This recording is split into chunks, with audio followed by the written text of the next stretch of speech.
What's going on, guys? Mike here, the Detroit Borg, checking out the LG V10. This is one of my favorite phones from 2015. We're finally getting a chance to get through my full review of it. So the LG V10 has some standout hardware characteristics, including a very large 5.7-inch Quad HD LCD IPS display with a pixel density of 515. But just above that display is another display. So this is a secondary display, which is about 2.1 inches with a resolution of 160 by 1040. So this is used in a number of ways in the software, which we'll explore in this video. This also has a really standout camera system on the back, 16 megapixels with an f1.8 aperture, one of the largest apertures on a smartphone today, with laser-assisted autofocusing, optical image stabilization, and of course an LED flash. On the front, we have no less than two 5-megapixel front-facing cameras with an f2.2 aperture. One has a wider angle lens than the other, which is good for group selfies. Also on the back is LG's signature button placement. So we have our power button flanked on either side by volume rockers. That power button now integrates a fingerprint sensor, which is a first for an LG phone. Now, something very unusual on the flagship smartphone today is a removable back panel, which gives you access to the very large 3000 mAh battery, which you can swap out. We'll also find a MicroSD card slot, which supports up to 200 gigs. And this phone already comes included with 64 gigs of internal storage with 4 gigs of RAM. Now, the design of the LG V10 is pretty robust. It's a very large phone. It also feels fairly hefty and thick, but along the side you'll find these stainless steel rails, which really gives a sense of rigidity to the phone. Along the bottom edge, we'll find our headphone jack, micro USB port, a microphone, in addition to a single loudspeaker, which isn't great, but it does get the job done. The V10 also features Quick Charge 2.0 with a fast charger included, so you can recharge the 3000 mAh battery to 50% in 40 minutes. Now, in terms of battery life, I was able to achieve around 3.5 hours in benchmarks with the screen set to full brightness. Typically, I'd like to see this around 4 hours for a phone with a 3000 mAh battery, but that's to be expected with so much screen real estate to light up. Along the top edge of the phone, we'll find another microphone in addition to an IR blaster for remotely controlling our AV equipment. The V10 is also powered by a Snapdragon 808 hexa-core processor with an Adreno 418 GPU. This delivers excellent performance, scoring around 1200 over 3600 on Geekbench. This is very similar to the similarly spec'd LG G4, but with an extra gig of RAM for improved multitasking performance. System performance is excellent on this phone despite its heavy skin. The phone feels fast and smooth without noticeable lag or hesitation, which wasn't the case with the LG G4 or the Flex 2. Image quality is excellent with crisp detail and vivid colors, especially in full daylight conditions. The camera benefits from laser-assisted autofocusing and optical image stabilization, which means the camera is able to find focus accurately in all lighting conditions. Because of the wide aperture, the camera does spend more time moving the optics to find focus, but that does give us a very professional-looking shallow depth of field. The wide aperture also delivers good low-light performance and sensitivity, but the camera tends to overexpose some light sources to bring up low-light detail. Low-light detail is excellent without too much processing the softened detail, but you also don't see a lot of color noise. 4K video is also excellent with continuous autofocusing and full optical image stabilization, which means handheld video looks very smooth in all shots. With laser AF, the camera is able to find focus accurately, although the camera spends a lot of time finding focus, which can be very disruptive while recording video. It's especially noticeable in these smooth panning shots as the camera hunts around every few seconds to adjust focus. Much of this can be remedied if you use manual mode, and because the camera records in a very high bitrate, detail in video is outstanding. What is up, guys? Mike here, the Detroit Borg, testing out the front-facing camera of the LG V10. Right now we're in the standard view. This is kind of the portrait view without the wide angle. And unfortunately, I can't switch between them while recording, which makes sense here. Now it does challenge the exposure compensation here, so you can see it doesn't quite... It's not able to find my face as well as I'd like to see, but again, image quality is excellent, and so is mic pickup. And this is the wide angle, obviously a lot more in the shot, so this is great for concerts, group selfies, or any situation in which you want to see more of the background. Next up, let's take a look through the software experience. There's a lot going on here. This is a fairly heavily skinned version of Android 5.1 at the time of this video. So if we swipe to the right, we get Smart Bulletins. So we have things like Smart Tips, Quick Remote for using the IR blaster on the top of our device for remotely controlling our AV equipment, our calendar, music app, LG Health for compiling our health and fitness data, as well as Smart Settings, which allows us to automate certain actions. So if we tell the device where home is, we have automated actions we can turn on and off. So we can change the sound profile, turn Bluetooth on, turn Wi-Fi on. If you connect a set of headphones, they'll open the Music app. And if Bluetooth automatically connects, you can have it open up certain apps. And if you want to modify these, you can go right to the settings panel. Now, if you don't want Smart Bullet to appear, you can turn it off, and we have certain features we can turn off manually. Now, we can also edit our home screen here. So if we pinch in and out like so, we can actually rearrange them if we want. And as you can see, if you want to select different home screens here, you can go ahead and select it by hitting the home icon in the upper right corner. Of course, you can also add new pages, or you can tap and hold to remove them. Tapping and holding on the home screen gets to a different editor, so we can drag and drop our apps to the home screens. We can see widgets as well, in addition to different wallpapers. So we have live wallpapers, photos, and more. Swiping down, we can get to our quick setting toggles up top, and there's a lot to take a look at here. Of course, we also have our brightness slider in addition to auto mode, which you can enable or disable. Now, these quick settings include things like Capture Plus, which allows us to take a screen grab and then annotate it if we want to. We also have our Wi-Fi control panel. If you want to jump right to the settings panel, you can just tap and hold on the toggle. We also have our Do Not Disturb settings, which we can cycle through. So we have priority only, no interruptions, or all interruption. And again, you can tap and hold on this to get to the editor. So this allows us to specify our priority only events. We also have downtime under here. So this allows us to select specific days and times in which we mute our notifications. We also have a battery saver mode, which you can toggle on and off. And again, you can tap and hold on it to get to the settings panel to modify how this behaves. So right now we have turned battery saver on at 15%. So we turn this on, this will only engage when the battery drops down to 50% or less. We can also toggle on restrict apps in background or block use of second screen. So this will turn off the second screen so we save some battery life. And then again, that only turns on at 15% or less. And if you tap on it, we can go to 5% or immediately, so you can turn this on right now. Of course, we do have NFC, a flashlight, so we can quickly turn on the LED flash on the back or turn it off. We have the Qslide Apps, a feature we're pretty familiar with from previous LG skins. So these are apps that basically pop out in these little window views. So for example, if you want a quick calculator here, you get this window view which you can resize. You can also change the opacity so you can see what's on this window while doing something else in the background. So for example, if you punch in some numbers and you want to punch them into a spreadsheet, you can bring it up and dim this in the background so you can interact with the spreadsheet without triggering this. So right now you can see it doesn't work, but if I bring up the opacity, now it works. Now you are limited to 2 Qslide apps open at the same time here. Now all of these are LG designed apps, so you won't find Google apps or things that scale to these Qslide apps. You can go here to edit them as well, so if you want to remove some of them or rearrange them, you can do so. We also have quick remote, so this allows us to quickly access our remote control right through our notification panel. Now if you have a set of headphones connected, you can also enable the HiFi DAC, and if you want to know what that is, tap and hold on it and it takes you right to the control panel. So this gives us full 32-bit digital audio conversion to our headphones, making it one of the best sounding amplifiers built into a headphone jack on a phone I've ever tested. So we can adjust our global volume or adjust the volume of each headphone individually. But of course, there is even more than this. And if we go to edit, we have some additional controls here we can turn on or off. So we can turn on our volume controls in addition to the brightness slider. And we have some additional options we can turn on like Mirrorcast, Screen Timeout, Smart Share Beam, Data enabled, so you can turn off data, LTE data or cellular data if you want.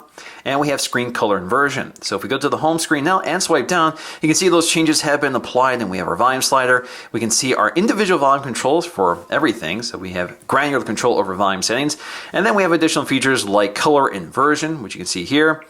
And of course, you can turn off data, Smart Share Beam, which allows us to share data through NFC. And then we can go to edit to rearrange them if we want, or just turn off once we don't want. Now, if you're not familiar with Mirrorcast, this allows us to wirelessly mirror the display and audio of our phone on a compatible device like a smart TV or a set-top box. Now, toward the top, we have this second screen, which is very useful, although it's kind of in a hard-to-reach location. But this gives us quite a few features at the ready. So we have our message here, which allows us to customize the message. This is really just personal. You can turn this off if you don't want it. So if we swipe to the right, we get to our apps. So these are quick apps we can quickly launch to. So our camera app, contacts, our photo gallery, messaging app, and settings. You can also go to our recently accessed apps right here. So for example, if I tap on the messaging app, you can see that app jumps to the forefront. And of course, I can quickly jump to any app I want, and it takes me again right to the front of the line. Swipe to the right again, we get to our media playback controls here. So we have play, pause, and that sort of thing. So if you're playing music in the background, you have them right here. I also have my favorite contacts. So I can quickly phone call them or message them by tapping on them. And of course, I can add new ones from my contact list. I also have my calendar events if I have any pending, and that's it. Now, in terms of these app shortcuts, you can modify these. So for example, you can remove the settings icon if you want, And then you can go ahead and add an app like the Play Store or Chrome or something like that, and you can also rearrange them instead. Speaking of rearranging, you can move the app drawer icon around. A lot of skins don't allow you to do that. Now, if your device is locked, the second screen acts as a persistent display for displaying your notification badges, weather conditions, date and time, as well as battery information. You can also swipe across this screen to get to additional controls like toggles for your volume, so you can mute your phone, Wi-Fi, so if you want to turn off your Wi-Fi, you have your LED flash on the back, and you can quickly launch into the camera app. The second display also acts as a notification screen, so when you receive notification pop-ups, they'll fill up the screen instead of blocking your main screen. We have a few features under second screen settings, so we have to go to our settings panel. If you go down under device and select second screen, we can toggle off show when main screen is on. So if you turn this off, this will tell you exactly what happens, but this will hide it from view so it's no longer active, and you can go ahead and turn it on again. We also have show when the main screen is off. So if you don't want this to constantly be on, let's go and select lock the device, you'll see that the second screen is now turned off. In terms of these Android navigation keys, a fairly familiar experience here in some ways, and we have some enhancements in others. So of course we have our Google Now feature we're all pretty familiar with, and then we have our recent apps with the overview feature, which works really smoothly on this phone. But we have a few enhancements here, like clear all, so we can close all of our windows here, or we can activate dual window mode. So we can choose the apps we want, or we can use a recent recipe. So I've recently opened YouTube and Chrome at the same time, so let's go and select that, and it should open up Chrome and YouTube at the same time in split windows. Now for the app highlighted in blue, I can go ahead and tap on this little icon to act upon it, so I can swap between the top and bottom if I want. I can also expand the screen out or just close it, and if I tap here, this will actually allow me to select a different app to open in that window. Dual window mode can also be accessed from the opened app. So right now, if we look at the overview feature, you'll see these little icons indicating that these specific apps are compatible with dual window. So for example, right now, Instagram is not compatible with it, neither is Twitter. But if we scroll down here, you can see Gmail is. So let's go ahead and select Gmail, and then we'll have to select another app to open side by side. So let's go ahead and just select the native mail client. So there we go, they're open side by side. We can also prevent certain apps from being closed here. So all I have to do is select these pin icons and they won't shut down if I clear all. So there we go, those 4 apps remain. We can also activate dual window mode within certain apps. So right now I'm looking at an email, and if I want to open up a link, like so, this will actually open it up in a separate window here in dual window mode. Taking a look at the app drawer, there's also a lot going on here. So we have apps, widgets, or we can just search for whatever we want. So if we go to settings, we have additional things we can look at, like view apps by name, download date, or custom. So with custom, we can actually rearrange these apps and folder them if we want. So if we go up to edit or uninstall apps, we can now move them around or folder them. And if we go to folder here, you can change the name, change the color, that sort of thing. Now within this editor, you can see certain apps have red X's indicating they can be disabled or uninstalled. So for example, if I click this, I can disable it, and for certain apps, I can just uninstall them. But if you can't do either, you can hide certain apps from view entirely. So if you want to hide certain apps here, let's click hide those, check, and they're invisible now.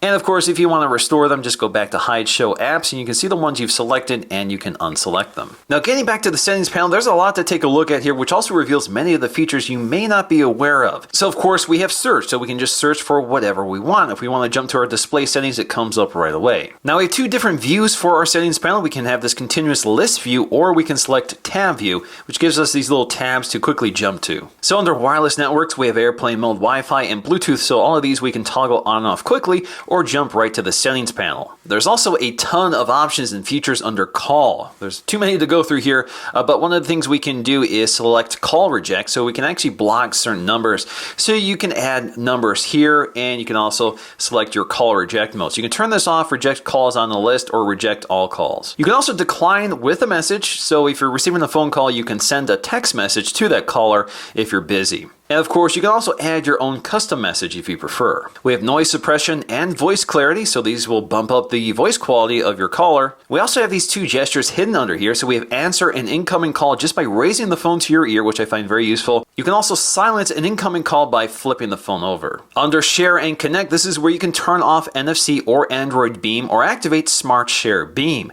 So this works with LG devices. We also have media server, which works with DLNA equipment like an AV receiver or a computer. So basically this sets up a DLNA server on your phone, which allows you to access the content of your phone on those devices and vice versa. You can also name your phone or give it an image on the DLNA network.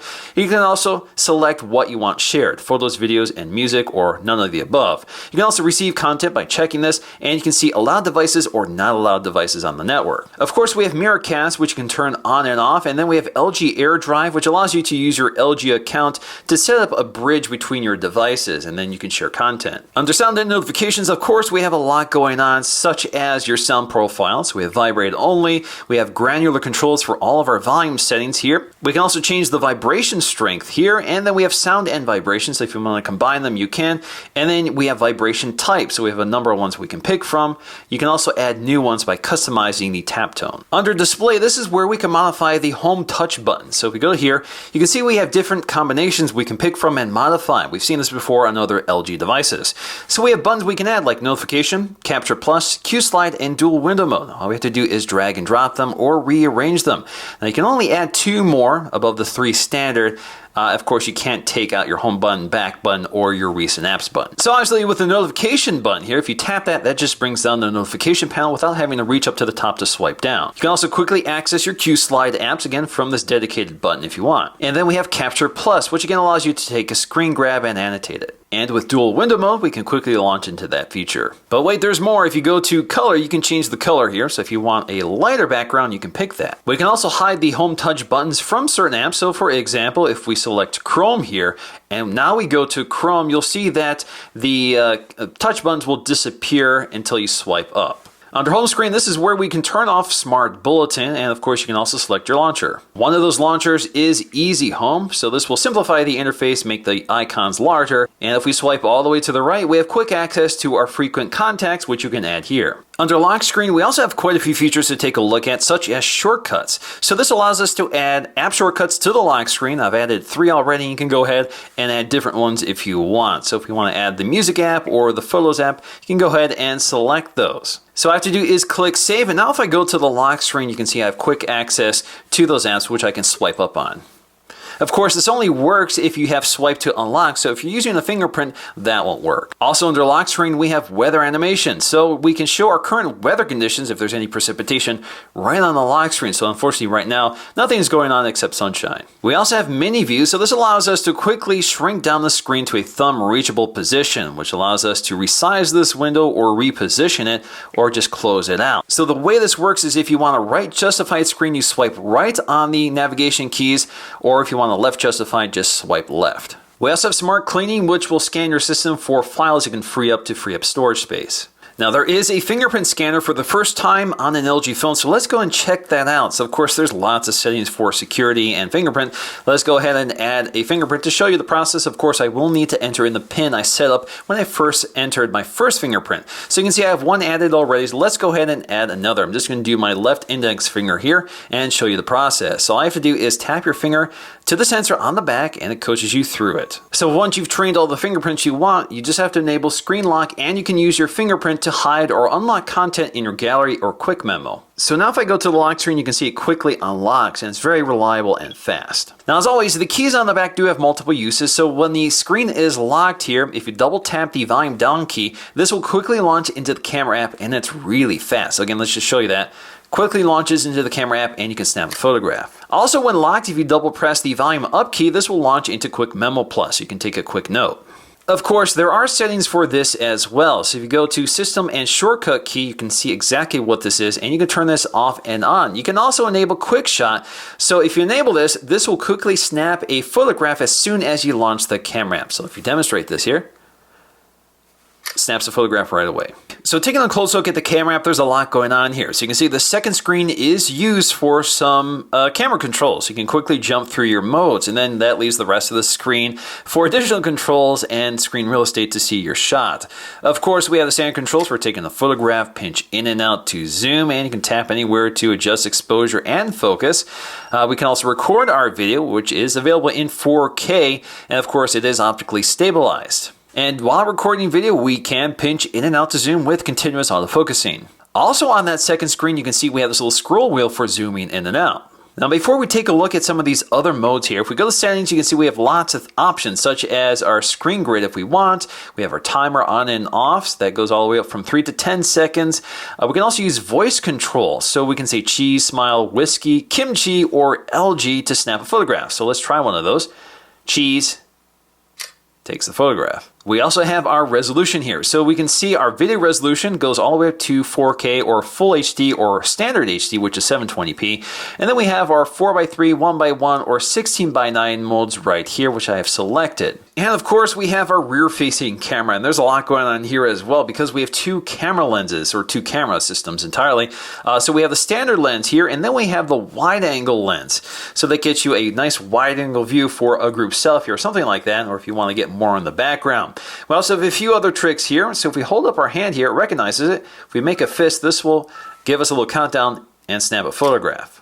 We also get some interesting modes here, such as multi-view. So we have 3 cameras to work with, and we can snap a photograph from each camera, and it will stitch it together into a single image. Now, if you want to simplify this interface, you can go to Simple, and that strips away all these controls, and you just tap on the screen to take a photograph. We also have Snap, which is a video feature. Basically, this will take 3-second video recordings and stitch them together automatically. We also have our manual camera mode, and there's a lot going on here. So you can see all of your metering up top, which includes your aperture, shutter speed, ISO level, autofocusing, and white balance. And then you can see we have our manual controls down here, such as white balance, which you can scroll through here or select auto. We also have manual focus, and again, you can select auto if you prefer, exposure, ISO, or aperture, so you can manually adjust your aperture, and then you can go ahead and lock exposure with this control down here. You can also save your images in JPEG or JPEG plus RAW. This mode also gives us our metering point in addition to an inclinometer. Now, one of the most exciting new features with the LG V10 is full manual mode for video. Now, I'm recording in ultra high definition at 30 frames per second at 64 megs per second. You can see our white balance. You can see we're in manual focus right now, in addition to other settings like ISO level and your aperture. So, of course, you can manually control your white balance, manual focus, ISO, and I have to free up, looks like, exposure lock in order to get controls to my exposure here. And then you can see your aperture. But what's really interesting here is your microphone. So you can increase your microphone sensitivity. You can apply a wind noise filter. You also have this directional control. So if you want to increase the volume of audio sources in front of the camera or behind the camera, you can go ahead and select those manually. And if you look up here, we have full monitoring for our audio as well. If we go to our settings here, you can see which mode I'm in right now. Ultra high definition at 16:9. We have full HD at 16:9. Full HD in cinema, so extra wide. We also have standard HD or 720p at 16:9 or cinema, which again is extra wide. We also have this little control for optical image stabilization or full active image stabilization, which you can toggle on or off. So if you just prefer optical image stabilization, you can see it gives you the full image. But if you go for processed stabilization, you can see it actually crops the image. Now that is not available within ultra high definition, you just have optical image stabilization. You can also change your frame rate here, so we have 1, 2, 24, or 30 frames per second, and then you can change your bit rate from medium, low, to high. Now to find out what the bit rate is for each mode here, so you can see medium is at 48 megs per second. If we go back here to change that bit rate to low, you can see that goes to 30 megs per second. If we go to high here, that jumps back to 64 megs per second. There are a few other tricks here, so you can switch between the front-facing and rear-facing camera by swiping up or down. We also get a little pop-out viewer that allows us to quickly share the last image or video with one of our apps. So for example, if you want to launch Instagram to post the last image, this will do so. Ultimately, the V10 is one of the most feature-packed smartphones on the market today, with superb cameras and hardware specs, and is one of the few phones to retain full hardware flexibility with a removable battery. It's a fairly large and hefty phone weighing in at 192 grams. It may not be for everybody, but it remains a standout flagship phone for those who want something a little more advanced than the LG G4. Alright guys, that's going to do for me in this video. If you liked it, please give it a thumbs up to let me know, and stay tuned for a comparison with the LG G5. Alright guys, I'll see you again in the next video.